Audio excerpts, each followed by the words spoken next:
Stephen A. Smith. Should Marvin Lewis be on the hot seat?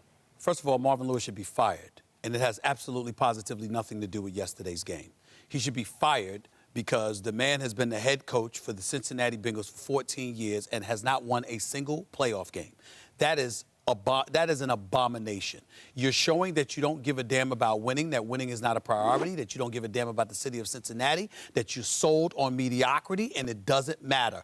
Make things interesting, win a couple of games, get to the playoffs, and that's all you have to do. I am not saying that Marvin Lewis does not deserve to be a head coach. I am saying he doesn't deserve to be a head coach in Cincinnati. You had 14 years, and you can't win a playoff game. The culture has been suspect, which we all know. Then you come into this season, Andy Dalton looks like straight garbage yesterday, but that's predictable because going against the Ravens is always tough for him because they know him, they're within the division, they can figure him out. But it still speaks to what's going on with Marvin Lewis.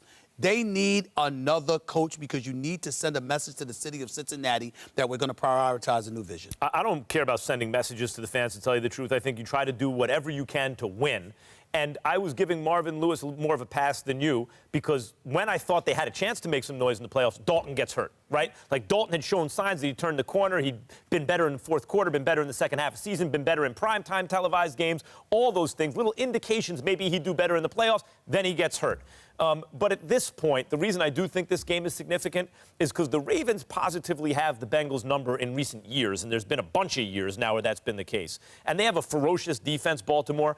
But at a certain point, you got to put up some resistance against a divisional rival. You can't just get rolled. Like, let's say they were close to 500 against the Ravens. We think about the Bengals totally differently. So, yeah, the Bengals have their number, and the Ravens have they're in the same division. But so are the Bengals in the same division with the Ravens. Why don't they have the Ravens number? And that's on the coach. Yeah, and I was really surprised. I thought Joe Mixon would have a bigger day in his debut, just 9 yards on the ground.